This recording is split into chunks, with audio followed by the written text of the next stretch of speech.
जानते हैं कि प्रकृति में हर जिस चीज की शुरुआत होती है उसका एक दिन अंत जरूर होता है, चाहे वो पेड़ पौधे हो, इंसान या जानवर, ग्रह या सितारे और यहाँ तक कि ब्लैक होल्स भी।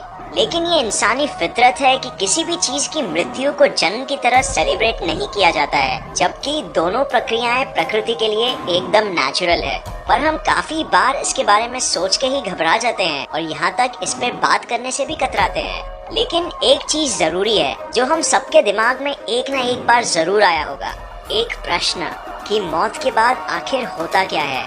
तो इस वीडियो में हम विस्तार से इस विषय में चर्चा करेंगे और एक साइंटिफिक और लॉजिकल तरह से सोचने की कोशिश करेंगे। तो चलिए शुरू करते हैं।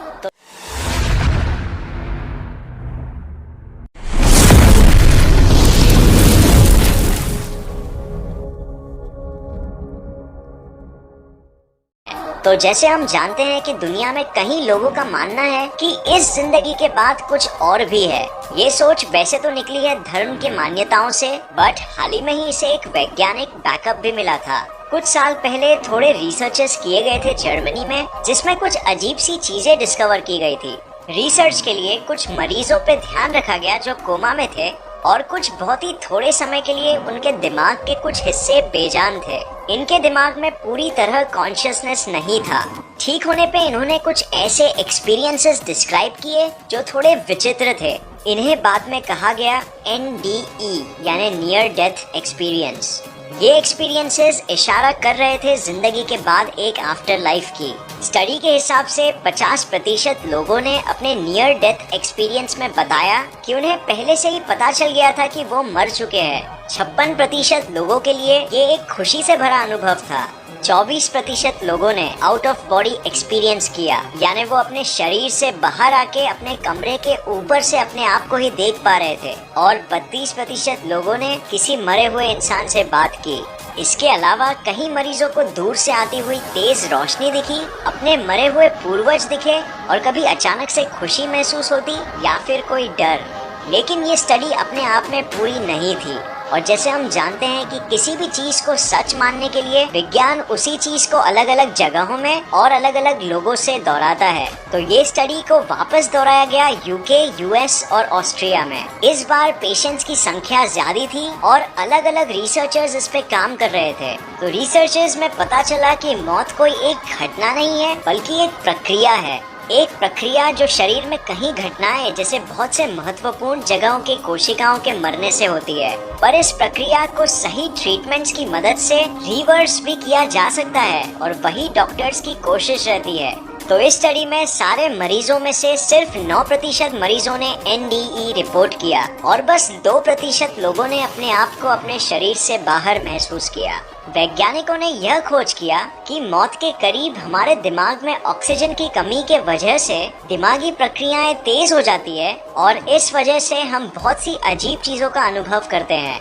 मरते वक्त यह पाया गया कि हमारा दिमाग REM इंट्रूजन स्टेज में चला जाता है, जहां हमारी इंद्रियों से आती हुई जानकारी मिक्सअप हो जाती है और हम एक तरह से हेलुसिनेट करने लगते हैं। और क्योंकि ये सब हमारे ब्रेन स्टेम में होता है, इसीलिए अगर दिमाग के बाकी और हिस्सों में जान नहीं भी हो फिर भी हम इन्हें महसूस कर पाएंगे। इसके अलावा मैक्सिमम लोगों द्वारा देखी गई तेज रोशनी का कारण ऑपरेशन टेबल के चमकीले लाइट्स पाए गए, जो काफी ऑब्वियस था। और शरीर से बाहर आने के अनुभव को टेस्ट करने के लिए मरीजों के ऑपरेशन टेबल से थोड़ा ऊपर एक चिट्ठी रखी गई थी जिसमें कुछ लिखा था, ताकि अगर वो शरीर से बाहर निकल के ऊपर से अपने आप को देख सके, जैसे बहुत से केसेस में बताया गया है, तो वो चिट्ठी को रीड कर पाएंगे। बट ऐसा कभी हुआ नहीं, कोई भी वो चिट्ठी पढ़ नहीं पाया। इसके बाद कुछ और रिसर्चेस दोहराए गए और रिजल्ट्स हमेशा कुछ ऐसे ही आते।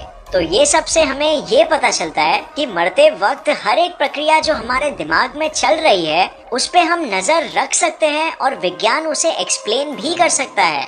बट अब हम डिस्कस करते हैं कि विज्ञान के हिसाब से मरने के बाद क्या होता है। तो अब हम जो भी बात करेंगे वो एक बहुत ही साइंटिफिक पॉइंट ऑफ व्यू से होगा और सिर्फ फैक्ट्स को ध्यान में रखते हुए। तो मरते वक्त जैसे ही हमारा दिल धड़कना बंद कर देता है, दिमाग तक ऑक्सीजन की सप्लाई बंद हो जाती है और कुछ ही देर में वो सारा ऑक्सीजन यूज कर लेता है। फिर धीरे धीरे सारी दिमागी प्रक्रियाएं बंद होने लगती है और वो हार्मोन्स जो दिमाग रिलीज करता था अनेक शारीरिक प्रक्रियाओं को मेंटेन करने के लिए बंद हो जाता है। इससे सारे शरीर के कोशिकाओं तक इंस्ट्रक्शंस नहीं पहुंचते और सबका काम करना बंद हो जाता है। इसके बाद वो होता है जिसे हम कहते हैं पोस्ट डेथ प्रोसेस। यहाँ शरीर के सारे मसल्स रिलैक्स हो जाते हैं क्योंकि उनको अब वो ऑक्सीजन नहीं मिलता जिसे बर्न करके वो टेंस रह सके। इसीलिए मरने के बाद अक्सर मरीज टॉयलेट कर बैठता है। अब क्योंकि शरीर मेडिकली मर चुका है तो इसका मतलब ये नहीं कि उसके अंदर की हर चीज भी मर चुकी है। कुछ कोशिकाएं फिर भी बची खुची ऊर्जा को खर्च कर रहे होते हैं और हमारे शरीर के 100 ट्रिलियन बैक्टीरिया फिर भी जिंदा रहते हैं। ये बैक्टीरिया जिंदगी भर हमारे आंतों में और हमारी चमड़ी में जिए हैं और इनका शरीर के मरने के बाद क्या होता है उस पे बहुत बड़ा योगदान है। मरने के बाद शरीर धीरे धीरे रूम टेम्परेचर में आने लगता है क्योंकि ऊर्जा का उत्पादन नहीं हो रहा है और धड़कन के बिना खून भी शरीर के नीचे के हिस्से में जमने लगता है। ये खून फिर 2 घंटे बाद क्लॉट होने लगता है और इसी से ही फॉरेंसिक डॉक्टर्स बता सकते हैं कि शरीर को मरने के बाद हिलाया गया है कि नहीं। फिर 8 घंटे बाद कैल्शियम मसल्स के प्रोटीन्स के साथ कंबाइन होने लगता है। इस प्रक्रिया को कहते हैं रिगर मोर्टिस।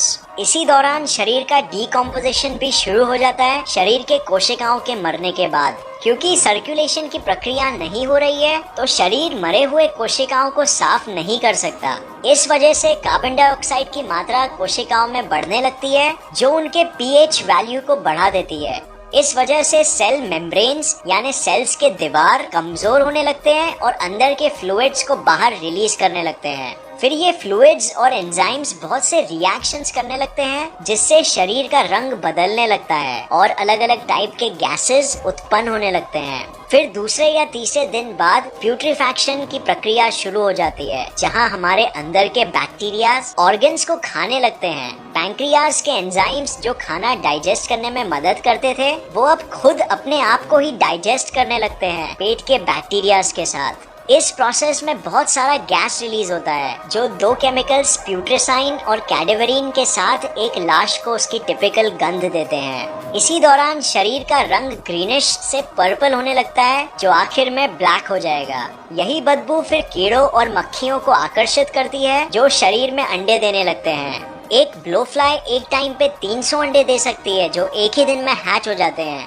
यही कीड़े फिर मैगेट्स बनके शरीर को खाने लगते हैं जब तक वो पूरी तरह विकसित ना हो जाए। इससे और ज्यादा गैस उत्पन्न होता है और ज्यादा बदबू। फिर आखिर में ऑर्गन्स का ब्यूटेरिक फर्मेंटेशन शुरू हो जाता है जहां उनके ऊपर एक वैक्स की तरह लेयर आ जाता है और इसमें सारे बैक्टीरियाज और माइक्रो ऑर्गेनिजम्स बची खुची चीजों को खा रहे होते हैं। ये स्टेज 1 साल तक भी चल सकता है और इसके बाद सिर्फ अनडाइजेस्टेबल चीजें जैसे हड्डियां और बाल ही बचते हैं जिन्हें भी कुछ सालों में जानवर या पेड़ पौधे एब्जॉर्ब कर लेते हैं। शरीर पूरी तरह मिट्टी में मिल जाता है। तो विज्ञान के हिसाब से ये होता है मरने के बाद। सुन के काफी अजीब लगता है, राइट?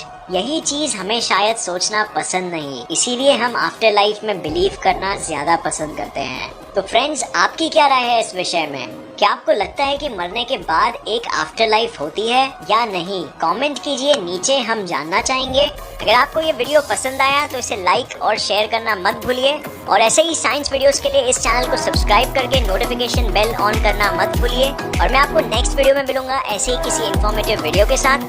तब तक के लिए देखते रहिए और सीखते रहिए। जय हिंद।